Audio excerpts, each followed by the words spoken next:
રામદેવ પીર નો જન્મ આજથી આશરે 600 વર્ષ પહેલા રાજસ્થાનના બાડમેર જિલ્લાના કાશ્મીર ગામમાં સંવત 1409ની ભાદરવા સુદ બીજને દિવસે થયો હતો।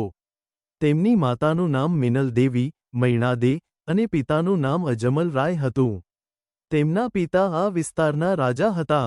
કાશ્મીર ગામ હાલમાં રામદેવરા તરીકે પણ ઓળખાય છે।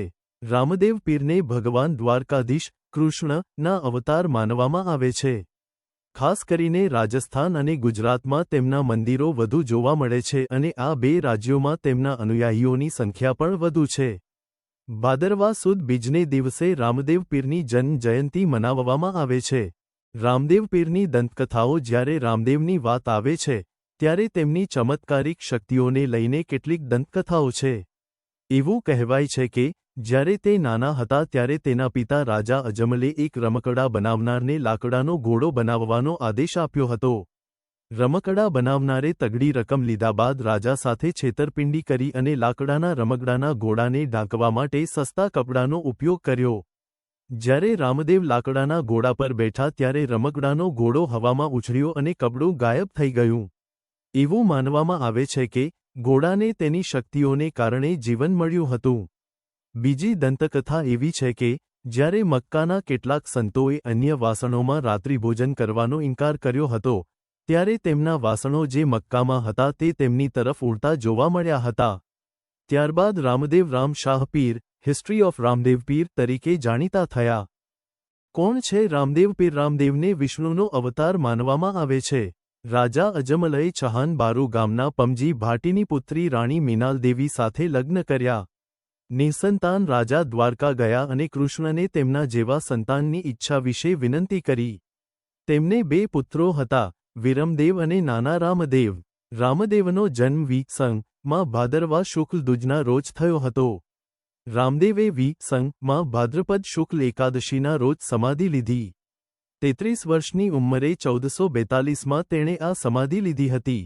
મેઘવાલ સમુદાયના તેમના પ્રખર અનુયાયી ડાલીબાઈને પણ તેમની કબર પાસે દફનાવવામાં આવ્યા છે અને રામદેવના 2 દિવસ પહેલા સમાધિ લીધી હોવાનું હિસ્ટ્રી ઓફ રામદેવ પીર કહેવાય છે। રાજસ્થાનની મરુભૂમિ પોખરણથી 10 કિલોમીટર દૂર આવેલ રામદેવરા રણુજાના રાજા રામદેવ પીરનું પ્રસિદ્ધ યાત્રાધામ છે।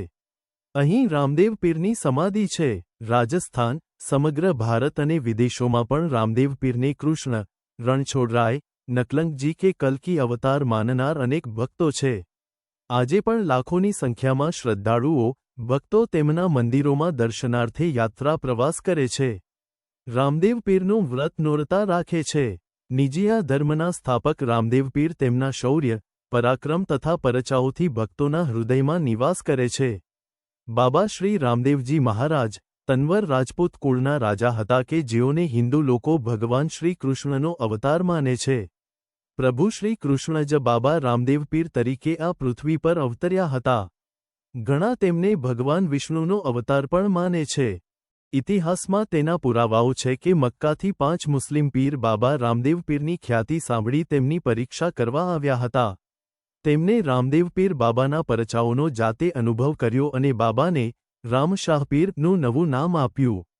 ત્યારથી મુસ્લિમ લોકો પણ બાબા રામદેવ પીરને એ જ માન અને આદરથી પ્રભુ પદે ગણે છે। બાબા રામદેવ પીરના કાળ દરમિયાન તેમની ખ્યાતિની સુવાસ ચારેકોર વાયુવેગે ફેલી હતી।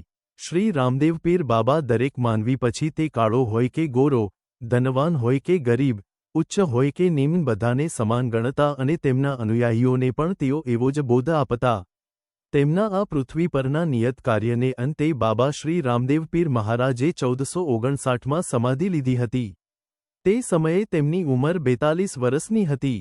બિકાનેરના મહારાજ ગંગાસિંઘે 1931માં તેમની સમાધિની ઉપર મંદિર બંધાવ્યું હતું।